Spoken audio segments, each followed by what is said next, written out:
Okay sir.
আজকে আমরা system number 5 দুটি রেখা যদি একই রকম হয় এই ধরনের কন্ডিশন থাকে সেটা করাবো।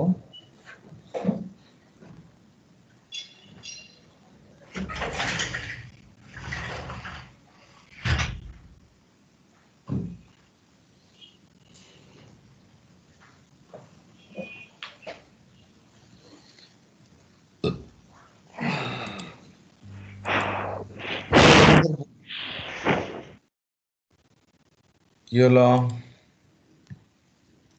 কেউ আনমিউট থাকলে মিউট করে নাও প্লিজ।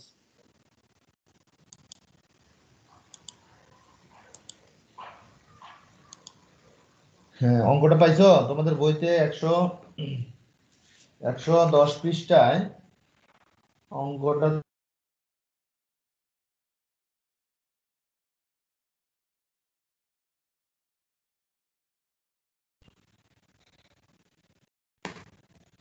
এরা শুনতে পাচ্ছ আমাকে? স্যার তাহলে অঙ্কটা হচ্ছে 110 পৃষ্ঠায় 14 2 নম্বর অঙ্ক। অঙ্কটা বলা হলো দুইটা রেখা একই সরলরেখার সমীকরণ, তাহলে এটা পি এর মানটা নির্ণয় করো। ওখানে দেওয়া আছে কিন্তু পি সমান plus minus C by root over A square plus B square, এটা ওখানে বলছে প্রমাণ করতে, আর আমরা এখানে বলছি পি এর মানটা নির্ণয় করো কিভাবে এ বি সির মাধ্যমে। তাহলে লেখো আগে যে এই রেখাটার সিটাকে বাম পাশে নিবা এবং এই রেখাটার পিটাকে বাম পাশে নিবা। একটু লিখে ফেলাও, লেখা হইলে আমাকে অবশ্যই জানাইবা, নাহলে টাইম নষ্ট হবে, বসে থাকতে হবে।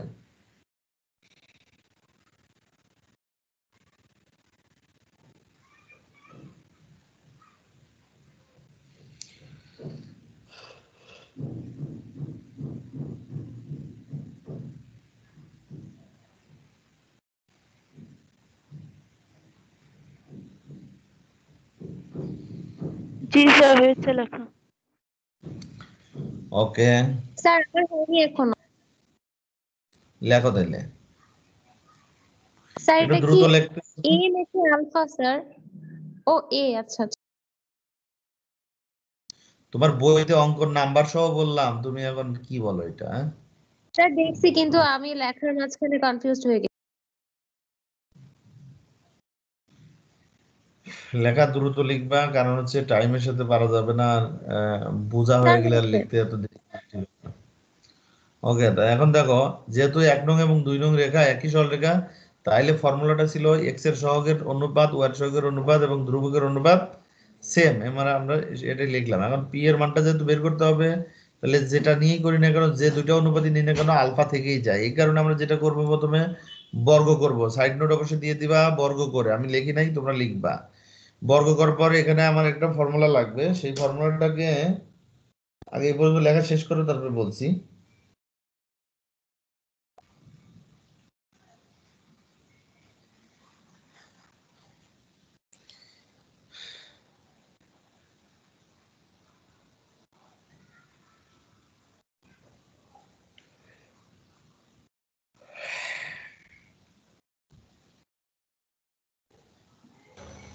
স্যার লেখা হয়েছে। লেখা হয়েছে, একটু খেয়াল করো তোমরা, খাতায় একটু অন্য জায়গায় লেখো একটু। স্মল এ বাই বি সমান স্মল সি বাই ডি।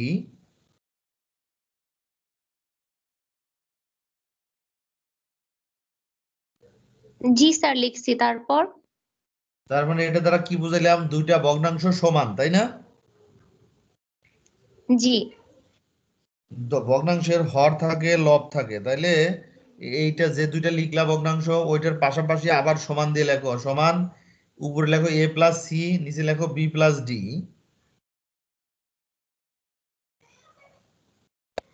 আবার সমান দিয়ে স্যার আরেকটা একটু ভগ্নাংশ আরেকবার লেখো। বলতেন, বুঝতে চাই। বললাম a বাই বি সমান c বাই ডি, লিখছো না? জি স্যার। তাহলে এইটার পাশে আবার সমান দিয়ে লিখবা a প্লাস সি ভাগ b প্লাস ডি। স্যার লিখছি। এটার পাশে সমান দিয়ে আবার আরেকটা লেখো a মাইনাস সি ভাগ b মাইনাস ডি।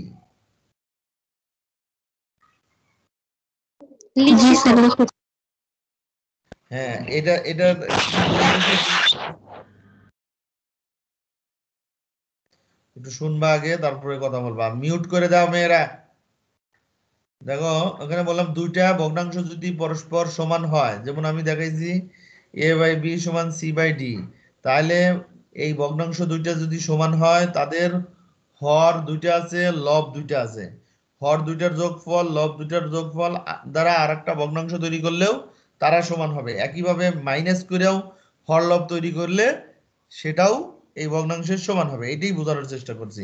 তাহলে এখানে দেখো আমাদের যে ভগ্নাংশটা আছে, তিনটা ভগ্নাংশ, আমরা এই দুটাতে কি করলাম, a square plus B square লিখলাম, আর নিচে লিখলাম cos square plus sin square. এটাও আগের ভগ্নাংশেরই সমান হবে। এটাকে বলা হচ্ছে অনুপাতের ফর্মুলা। পাশে লিখে দাও অনুপাতের সূত্র দ্বারা।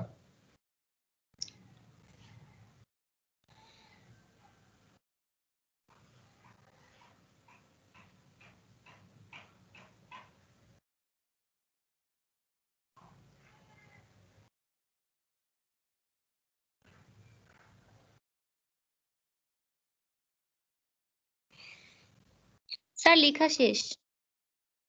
বুঝতে পারছো আমার কথাটা? এই যে এখানে যে যোগ করলাম জি কেন, স্যার, লিখেছি। জি স্যার বুঝতে পারছি, এটা হচ্ছে সূত্র থেকে আসছে। আমরা পি এর মান বের করতে চাই, এই জন্য আমরা একটু প্লাস দিছি, কিন্তু মাইনাস দিলেও কিন্তু একই হইতো। কিন্তু তখন আমরা ফর্মুলা ব্যবহার করতে পারতাম না, আলফা থেকেই যেত। যেহেতু cos square plus sin square alpha সমান আমরা 1 জানি, সেই কারণে লাস্টের দুটো অনুপাত দিচ্ছি। এখানে সাইড নোট দিয়ে লেখো তৃতীয় ও চতুর্থ অনুপাত নিয়ে। এই যে লাইনটা দেখতেছো, এটার লাইনের ডান পাশে সাইড নোট দিয়ে লেখো তৃতীয় ও চতুর্থ অনুপাত নিয়ে। এখন আমরা এখান থেকে ক্যালকুলেশন করে পি এর মানটা বের করে ফেলবো। লেখো, এটা আমি এখানে উত্তর লিখছি, তোমাদের বইয়ের অনুযায়ী লিখলে লিখবা প্রমাণিত বা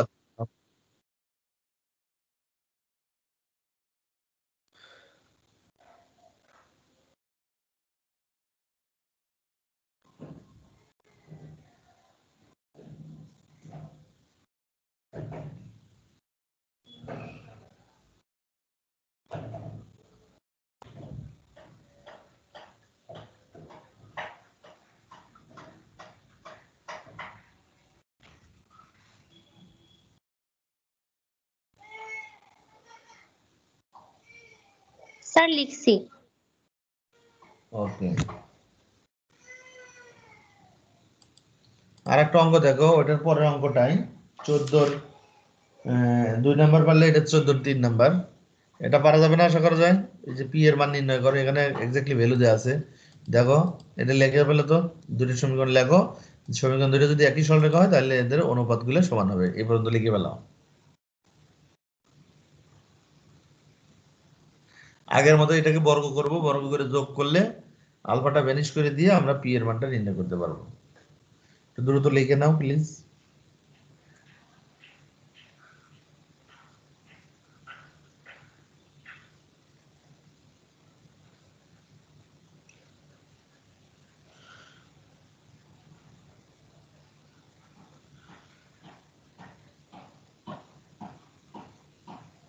লিখেছি স্যার। ওকে,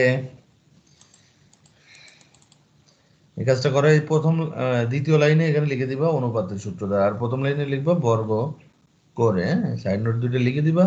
আর এখান থেকে পি স্কোয়ার সমান তুমি পাবা 144/25, এখানে বর্গমূল করলে 12/5। কিন্তু এখানে প্লাস মাইনাস নেওয়া যাইতো, কিন্তু ওই পি এর মানটা হচ্ছে এখানে যদিও বলা নাই কোথাও, কিন্তু এটা অলওয়েজ পজিটিভ, কারণ হচ্ছে ওখানে লম্ব আকৃতির সরলরেখা দিছে, এটা লম্বের দৈর্ঘ্য ছিল, দৈর্ঘ্য নেগেটিভ হতে পারে না, সেই কারণে পজিটিভ ভ্যালুটাই নিতে হবে আনসারে। স্যার 2 নম্বর লাইনে কি লিখবো? অনুপাতের সূত্র দ্বারা। এর আগে কি লেখাইলাম? অনুপাতের সূত্র দ্বারা। এই যে তুমি যে যোগ করছো, এটার ফর্মুলাটা কোথায় থেকে পেয়েছো? ওই ফর্মুলাটার নাম হচ্ছে অনুপাতের সূত্র।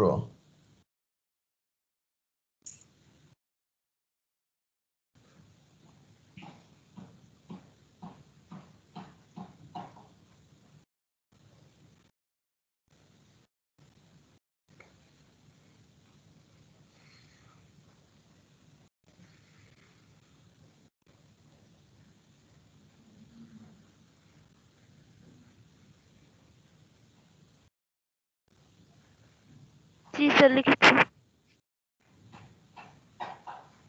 ওকে, আশা করা যায় বুঝেছো। আমরা নতুন একটা সিস্টেমে যাই। দেখো, লম্ব আকৃতির সরলরেখার সমীকরণ সম্পর্কিত তোমাদের বইতে এরকম অঙ্ক আছে। আমরা দেখাবো বইয়ের 109 নম্বর পৃষ্ঠার 13-র 2 নম্বর অঙ্কটা দেখাবো। এখন অঙ্ক লেখার দরকার নেই, পুরোটা দেখে নাও আর একটু বোঝার চেষ্টা করো। আর এক্স অক্ষের সাথে 45 ডিগ্রি কোণ উৎপন্ন করে বইতেও লিখছে, আমিও এখানে লিখছি। কিন্তু যদি তোমাকে বলা হয় একটা রেখার সমীকরণ লেখো, তার মানে তুমি বুঝবা সরলরেখা। সাধারণত রেখা কিন্তু দুই প্রকার, সরলরেখা, বক্ররেখা। এখানেও এই কথাই বলছি যে এক্স অক্ষের সাথে 45 ডিগ্রি কোণ উৎপন্ন করে, মানে ধনাত্মক দিকে হবে কথাটা। এই কথাটা লেখা নাই, লিখে দিলেই বেশি ভালো হয়। তাহলে তোমরা একটু লিখে নিতে পারো, এক্স অক্ষের ধনাত্মক দিকের সাথে। ধনাত্মক দিক এই কথাটা বইতে লেখা নাই, কিন্তু অঙ্কটা করছে ধনাত্মক দিক দিয়েই, ঠিক আছে? আমিও সেটি করতে চাই, আর যদি উল্লেখ না থাকে তাহলে ধনাত্মক ঋণাত্মক উভয় দিক দিয়েই করা উচিত। ঠিক আছে, এখানে ধনাত্মক দিকের কথাটা উল্লেখ করে দিবা, বইতে একটু ছোট্ট করে লিখে নাও। ধনাত্মক দিকের এই কথাটা লিখলেই বোঝা যাবে যে সাথে 45 ডিগ্রি কোণ উৎপন্ন করে। দেখো তোমরা 13-র 3 নম্বর অঙ্ক যেটা আছে, ওটাতে কিন্তু আবার ঠিকই বলে দিছে ধনাত্মক দিকের সাথে। আর এইটাতে আবার এসে বলে নাই, ভুলে গেছে আর কি, বুঝতে পেরেছো? ভুলে হয়তো প্রিন্ট আউট হয়নি।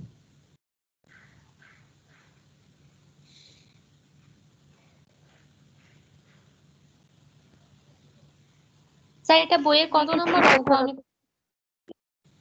এতক্ষণ কি বললাম তোমার কি মানে বুঝলাম না, তুমি কি নেটের নাই কে নাকি? 13 নম্বরের 2, 109 পৃষ্ঠা। স্যার পেয়েছি।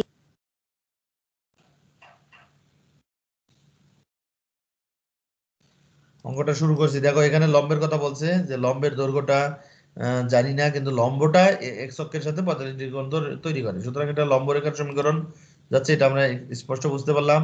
তাহলে এখানে আলফার মানটা 45 ডিগ্রি, এই আলফার মানটা 1 নং সমীকরণে বসাই দিলে এটা পাওয়া গেল। এটা লেখো। এবং এরপরে পি এর মানটা বের করা দরকার, এটার জন্য একটা কন্ডিশন এখানে দেয়া আছে। আগে এই পর্যন্ত লেখো।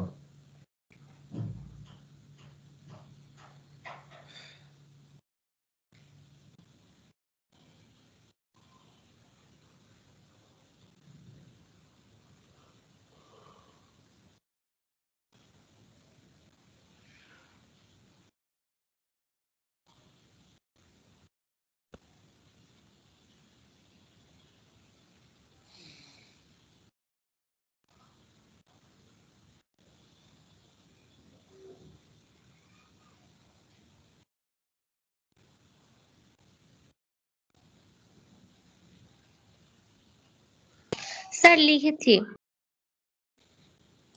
ওকে, চিত্রটা দিতে হবে, এবং ওখানে দেখো cos 45 এর মান 1/√2 1/√2 লিখে ফেলছি।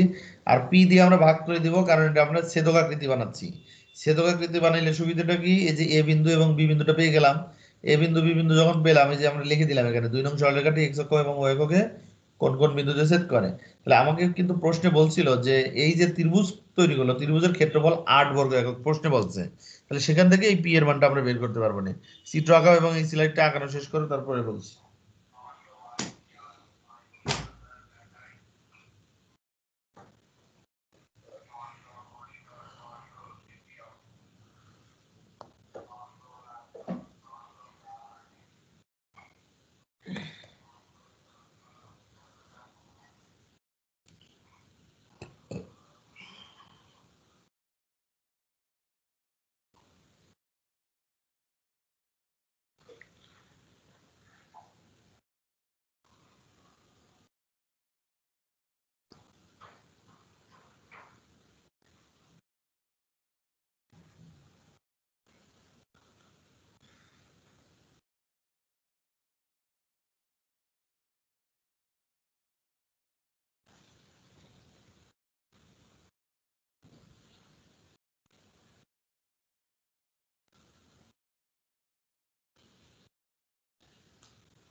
হয় নাই তোমাদের?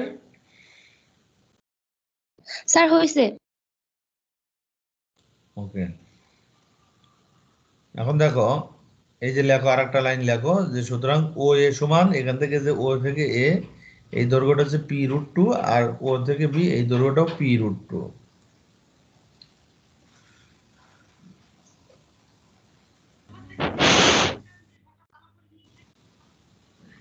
আশা করি লেখা হয়েছে। এখন আমরা কি করব, প্রশ্ন মতে ত্রিভুজ ও এ বি এর ক্ষেত্রফল 8। এই যে ও এ বি এই ত্রিভুজের ক্ষেত্রফল এই যে 8 বলছিল, ত্রিভুজের ক্ষেত্রফল কি হবে, হাফ ইন্টু ভূমি হচ্ছে ও এ, ও লম্ব হচ্ছে ও বি বা উচ্চতা ও বি, তাহলে 2 দিয়ে গুণ করলে ডান পাশে হবে 16, আর এখানে ও এ এবং ও বির মান আমরা বসিয়ে দিলাম p√2 গুণ করলে 2p², এখান থেকে p² সমান 8, p এর মান হলো 2√2। এই 2√2 যে p এর মান, এটা কিন্তু 2 নং সমীকরণে বসাই দিলেই অঙ্কটা হয়ে যাবে। এই পৃষ্ঠে লেখা শেষ করো, চিত্র কিন্তু একাধিকবার দেওয়ার দরকার নেই, একবার দিলেই হবে।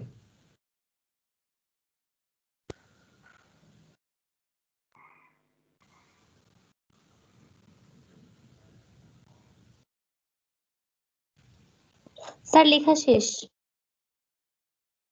অন্যদের কি অবস্থা? একজনই শুধু বারবার বলে যে লেখা শেষ। আমাদের এই কাছে এই মুহূর্তে আছে 31 জন, বাহ ফাইন।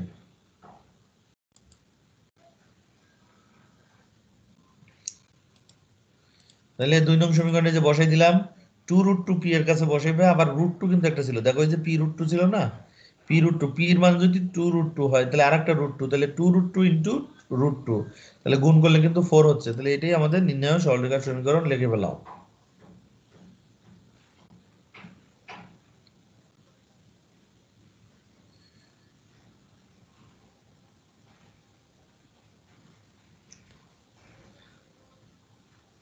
একটু দ্রুত করতে হবে মেয়েরা, তোমাদের দ্রুত করলে আমি শেষে 10 মিনিট তোমাদেরকে রেস্ট দিয়ে দিব। যদি আমরা একটা বিশে শেষ হওয়ার কথা, যদি 10 মিনিটের ভিতর শেষ করতে পারি ছুটি দিয়ে দিব তোমাদেরকে, মানে আজান দিচ্ছে তো, নামাজের টাইম আছে। স্যার লেখা হয়েছে। ওকে, একটু দ্রুত লিখো। জি দেখো স্যার এই লেখা এই শেষ। অঙ্কটা তোমাদের, এই 14 নম্বর অঙ্ক যেটা দেখতেছো আমার স্লাইডে, এই অঙ্কটা তোমাদের বইতে নাই, একটু লেখো এবং এইচডব্লিউ হিসেবে দিচ্ছি এখানে। এই রেখাটা যে বলছে লম্ব দূরত্বটা নির্ণয় করবা, অর্থাৎ পি এর মানটা নির্ণয় করবা, আর ওই যে আলফার মানটা দেওয়া ছিল আগে, কিন্তু আলফার মানটা এখান থেকে বের করবা। মাথা খাটাইবা, তা পারলে পারবা, না পারলে আমি করে দিব পরে।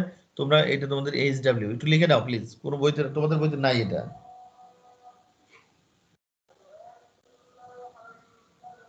যে অঙ্ক পুরোটা তুলে নাও মেয়েরা।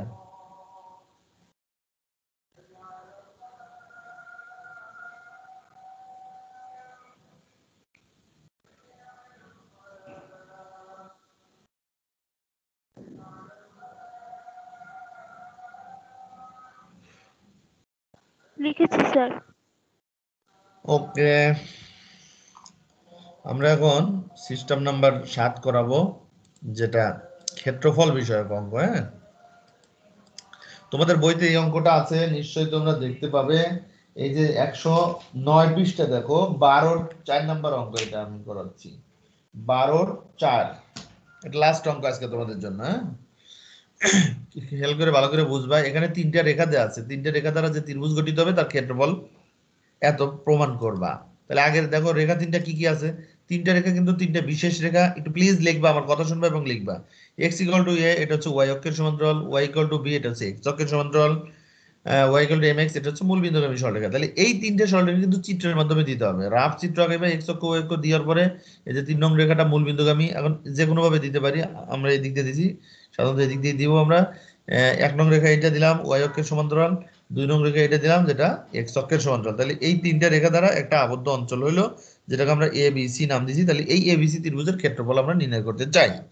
তো তোমরা এই পৃষ্ঠাটা লেখা শেষ করো, চিত্র আঁকাবা, এবং আঁকানোর পরে ওই যে রেখাগুলো আঁকাইলে রেখার নাম্বারিংটা করে ফেলবা, না হলে ওই যে বিন্দুর স্থানাঙ্কটা বের করার সমস্যা হয়। ঠিক আছে, দ্রুত লিখে ফেলো, চিত্রটা আঁকায় ফেলো।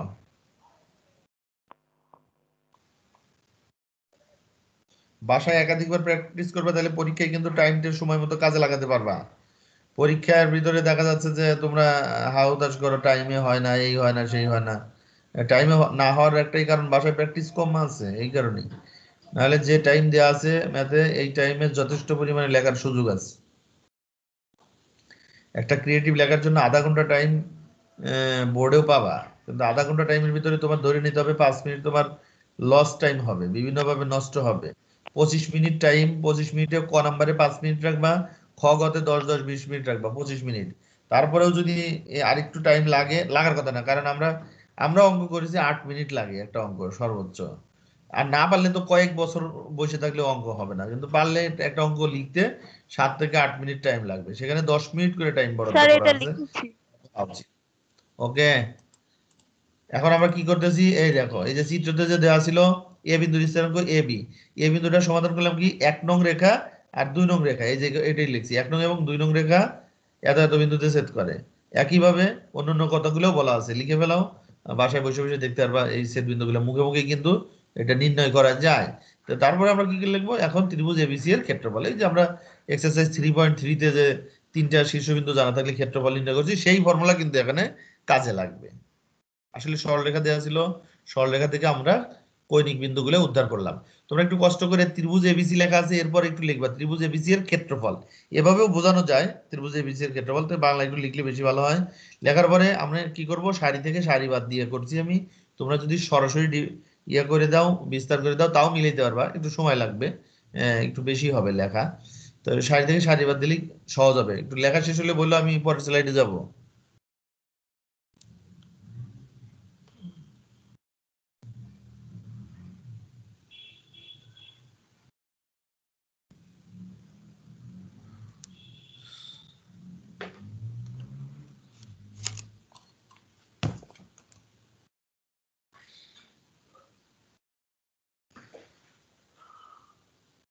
Yes, sir. ওকে, তাহলে এটা করলে কি পাওয়া যাবে, এই যে এটা পাওয়া যাবে 0, এটা লিখে ফেলাও। লেখার পরে এটা থেকে 3 নাম্বার কলাম সাপেক্ষে যদি বিস্তার করি, এই যে 1 তার নিজের কলাম বাদ যাবে, নিজের সারি বাদ যাবে, তাহলে এটা পাওয়া যাবে। এটা ডান পাশে একটু লিখে রাখো তোমাদের বোঝার সুবিধার্থে, যে তৃতীয় কলামের সাপেক্ষে বিস্তার করে, এটা তুমি লিখে রাখো তোমার বোঝার সুবিধার্থে, ঠিক আছে? পরীক্ষা এটা না লিখলেও কোনো সমস্যা নেই, এটা বোঝা যায় আর কি, যে কোনটার সাপেক্ষে বিস্তার করেছে, এটা ইজিলি বোঝা যায়, এই জন্য না লিখলেও চলে। তুমি লিখে রাখবা তোমার বোঝার জন্য। একটু দ্রুত লেখো এই দুইটা লাইন।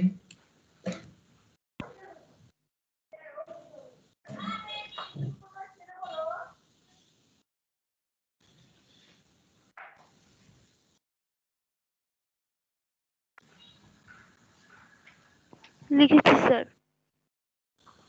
ওকে, তারপরে দেখো ওই যে ওইখানে ভগ্নাংশ ছিল, ওইটাকে আমরা এখানে লসাগু করছি। লসাগু করার পরে এই ডান পাশের দেখো প্রথম সারির শেষের যে এন্ট্রিটা আছে, এটা হচ্ছে বি মাইনাস এম এ, আর এখানে আছে এম এ মাইনাস বি। এখানে আমি এই জন্য কি করবো, পরের লাইনে মাইনাসটা কমন নিচ্ছি এখানে শুধু।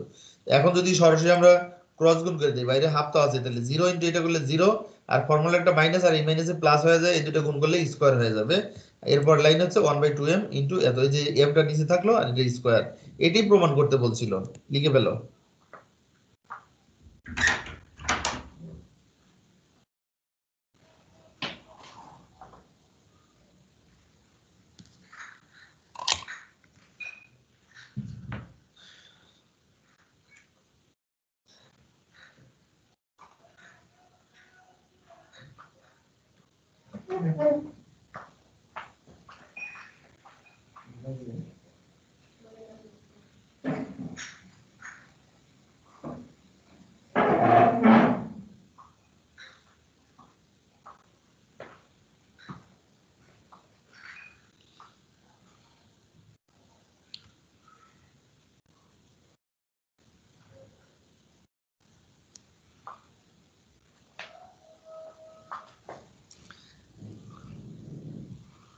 হয়েছে লেখা? জি স্যার, লেখা হচ্ছে। তোমাদের এইচডব্লিউ যেগুলো আছে, সুতরাং তোমাদেরকে একটু আগেই ছুটি দিচ্ছি, কোনো সমস্যা নাই, তোমরা লিভ নিয়ে চলে যাবা। তোমাদের বাড়ির কাজগুলো আমি পোস্ট করে দেবো হোয়াটসঅ্যাপে, ঠিক আছে? আর তোমরা সঠিক মতো পড়াশোনা করো, আর সামনের পরীক্ষাটা ভালো করে দাও। কোনো প্রশ্ন নেওয়া হচ্ছে না, প্রশ্ন থাকলে পরে জানাও। ধন্যবাদ সবাইকে, সবাই লিভ নিয়ে চলে যাও। আসসালামু আলাইকুম। স্যার আসসালামু আলাইকুম। ওয়ালাইকুম আসসালাম। আসসালামু আলাইকুম। ওয়ালাইকুম আসসালাম।